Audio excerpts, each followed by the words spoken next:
Okay, so like we all talk about visualizing success, right? But have you ever thought about like what that actually means? Yeah, it's one of those things everyone talks about, but when you actually try to like pin it down, it gets kind of fuzzy. Totally. And that's what we're diving into today, this whole idea of visualization, but through a really unique lens. I think what's so cool about this deep dive is that we're looking at it through the experiences of people in India. Exactly. And India has this incredible history of like mental discipline and spiritual practices, so it's like the perfect setting. Right. And it's not just some abstract concept. We're looking at the work of Priya Sharma. Oh, yeah, she's a clinical psychologist in India, and her article is like mind-blowing. It really is. She goes way beyond, just telling people to think happy thoughts. Yeah, none of that like fluffy stuff. She breaks down the how of visualization. And get that she calls it programming your subconscious. Okay, that sounds way cooler than just daydreaming. Right, and it's about way more than that. So what's the deal with this programming thing? So basically, she says it's all about creating these super vivid mental pictures of what you want to achieve. Like really tapping into your senses and all? Exactly, and Sharma argues that by doing this over and over, you're essentially training your brain Training it to do what? to like recognize and act on opportunities that match up with your goals. Feels like you're priming your brain for success. Exactly. And the best part is she backs it all up with these incredible real life stories. I love a good story. Tell me more. Okay, so one that really stuck with me was about this young cricketer from Mumbai named Rajesh. Okay, a cricketer. But what was his story? So Rajesh was super talented, like naturally gifted, but he had this problem. What was it? He would totally freeze up during games like major performance Oh, anxiety. man, I can relate to that feeling. So much pressure. Right, it was like his nerves were holding him back from reaching his full potential. So what did Sharma do to help him? Well, she had him start visualizing himself succeeding, and I mean, like in vivid Oh, what detail. kind of details we were talking about? Like everything, every step, every swing of the bat, even the feeling of connecting with the ball. Wow, that's intense. The idea is to create this mental image that feels so real to your subconscious that it's like you've already done it. So did it work for Rajesh? He dedicated just 15 minutes every day to this visualization practice. Just 15 minutes. Yeah, and over time, his anxiety started to lessen and his performance on the field got so much better. No way. Seriously, he ended up earning a spot in this prestigious cricket academy. That's amazing. So in his case, visualization wasn't just about picturing success. It was about rewiring his brain. Exactly, to overcome this mental block that was holding him back. Wow, that's pretty powerful.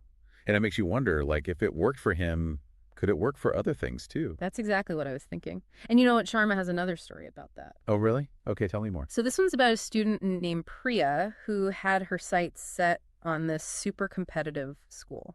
Which school? The Indian Institutes of Technology, IIT. Oh, wow, IIT.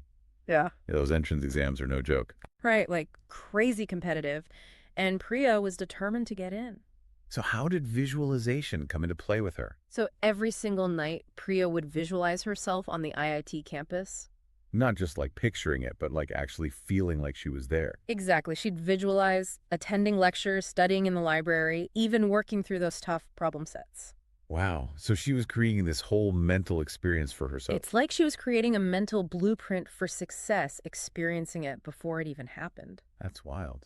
And what did Sharma say about how this helped Priya? So she said it helped her in two main ways. First, it totally solidified her motivation. Okay, that makes sense, especially with a goal that big. Mhm. It's easy to lose sight of why you're working so hard. Totally. So on those days when she felt overwhelmed or discouraged, she could just tap into those vivid visualizations. And remind herself of what she was working toward. Exactly. And the second way it helped was by like priming her brain for success. Priming her brain. What do you Yeah. mean by that? Well, by repeatedly visualizing herself navigating the IIT environment, it's like her brain became familiar with it. Interesting. So even though she hadn't actually experienced it yet, her subconscious was already getting used to the idea. Right. And guess what? Priya aced those crazy tough entrance exams and got into IIT. Whoa, no way. Mm. So she's living proof that this stuff actually works. It's pretty amazing, right? Mhm. These stories definitely make you think twice about the power of our minds. But I gotta admit, I'm still a little fuzzy on how this programming the subconscious thing actually works. Yeah, it does sound kind of mystical. Like, are you saying our thoughts can actually change our reality? It kind of seems that way, right? But Sharma explains it in a way that makes sense. Like, it's all connected to how our brains work. Okay, so how does it work? Tell me Uh-huh. more. So when we visualize something, like really vividly, to engage all our senses, we're basically creating this strong impression in our subconscious minds. Okay, so it's like we're planting a seed. Kind of, and get this, our subconscious minds, they can't always tell the difference between a real experience and one that we've just imagined super clearly. Wait, are you serious? So you're saying our subconscious minds can't tell if something actually happened or if we just imagined it really well? That's exactly what Sharma's research suggests. It's wild. That's kind of blowing my mind. So what does that even mean for like how our brains work? Well, think of it this way. Our subconscious minds, they're like little kids. They're very impressionable. Okay, I can see that. So when we repeatedly visualize something with a ton of detail and emotion, our subconscious is like, oh, this must be important. This must be real. So it's like we're kind of tricking our brains into believing our visualizations are actual memories. In a way, yeah. Yeah. And the more real we can make those visualizations feel, the more impact they have. Okay, so the sights, the sounds, the emotions we experience during our visualization all play a role. Exactly. And that's where consistency comes in big time. Consistency, like how often we visualize. Yeah, think of it like working out. You wouldn't expect to see results from just one trip to the gym. Right. True consistency is key. Exactly. Visualization is like a mental workout. The more we do it, the stronger those neural pathways become, and the more our subconscious starts to align with our conscious desires. So it's not about just visualizing our goals once and hoping for the best we need to make it a regular practice. Exactly. Even if it's just for a few minutes each day, that daily repetition can make a huge difference. Wow. Okay. So it's like we're training our brains for success just like we train our bodies. Precisely. Now, you mentioned something earlier about visualization not always being about external achievements. Right. I was thinking about how all of this ties into mindset too, because achieving a goal is great, but what about the mental blocks we put up for ourselves? That's a really important point. Visualization isn't just about manifesting a specific outcome. It's also about cultivating a belief in ourselves and our abilities. Yes. And that's something we can apply to any area of life, not just the ones where we're chasing some big goal. Exactly. It's about shifting our internal dialogue from self-doubt to self-belief. Because when we truly believe we can achieve something, that's when incredible things start to happen. And that's where Sharma's work gets really interesting because she's not just saying visualization is this magical solution. She's grounding it in real science and showing how it can help us tap into our own inner potential. Exactly. Yeah. And she has this great example of a painter from Kolkata named Mira. Okay, a painter, I'm intrigued. Tell me about Mira. So Mira was struggling with something a lot of creative people can relate to, artist's block. Oh man, I've been there. It's the worst feeling, like your creativity has completely dried up. I hear you. And Sharma says this is actually a common problem for people in all sorts of fields. Really, not just artists. Nope, it can happen to anyone, and it's often because we're putting too much pressure on ourselves to create something amazing right away. Yeah, that makes sense. Like when the stakes feel high, we tend to overthink and that can stifle creativity. Exactly.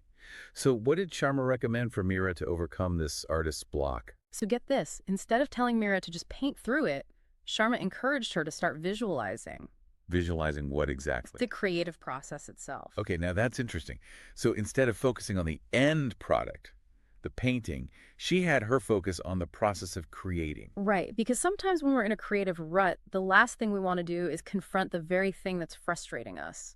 Totally. It can feel counterintuitive, but Sharma argues that by visualizing that creative energy flowing freely, we can actually start to break down those mental blocks. So what did Mira visualize specifically? Well, Sharma had her visualize every little detail of the process, the feel of the paintbrush in her hand, the colors blending on the canvas, even the emotions she wanted to express through her art. So it's like mental art practice. Exactly. And the craziest part, it worked. No way. Yeah. So Mira overcame her artist block just by visualizing. Not just by visualizing, but by visualizing the process, the act of creating itself. That's incredible. And what happened after she started visualizing? Did she actually start painting again? She did. Yeah. And not only did she start painting again, but she ended up having this amazing solo exhibition. Wow, talk about overcoming a creative block. That's a whole other level. It really is. And for Mira, it all started with changing her mindset through visualization. That's so powerful. It really highlights how this technique isn't just for athletes or students.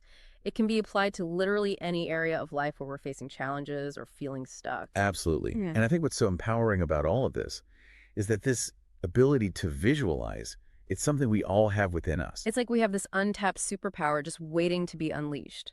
Exactly. And the more we understand how our minds work, the more effectively we can use this power to shape our own realities. She did. It's wild. She actually overcame her artist's block. And get this, she went on to have a super successful solo exhibition. Wow, talk about a comeback. That's amazing. Seriously, it's like all thanks to visualizing the creative process itself, not even the end result. It's true. Sometimes when we're stuck, we just need a new perspective, a new way of approaching the problem. Exactly. And Mira's story really shows that visualization isn't just for like athletes or, people with those kinds of goals. Right.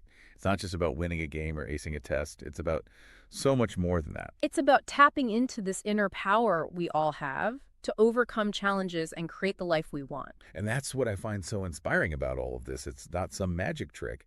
It's about understanding how our minds work and using that knowledge to our advantage. Totally. And what's cool is that Sharma gives us this like roadmap for how to actually do this visualization thing. Oh, yeah. What did she say are the key steps? So first things first, be specific, right? Like don't just vaguely picture success, like really get into the details. What does it look like, smell like, feel like? Engage all those senses. Right. Make it as real as possible in your mind. Exactly. And then consistency. Remember, like we were saying before, it's not a one-time thing. You got to make it a habit. Right, like a mental workout routine. Exactly. Even if it's just for a few minutes every day, those little bits of practice can add up over time. It's about rewiring those neural pathways. Totally. And then this part is key. Don't just visualize, take action too. Right, because visualization isn't a magic bullet. You got to put in the work. For sure. And lastly, Shama emphasizes the importance of staying positive, focusing on what you want, not what you're afraid of. Right, because our thoughts have power. Exactly. And if we're constantly dwelling on negative thoughts or fears, we're more likely to sabotage ourselves. Makes sense. So it's about creating that positive feedback loop. Exactly. So to wrap things up, what I'm taking away from all of this is that visualization, it's not just some woo-woo concept. Right. It's a real tool that we can all use to enhance our lives. Exactly. And whether we're talking about achieving specific goals or just cultivating a more positive and empowered mindset. It's all within our reach. Exactly. Yeah. And on that note, we'll leave you with this final thought from Preeti Sharma. The mind is a powerful tool. What will you create with yours?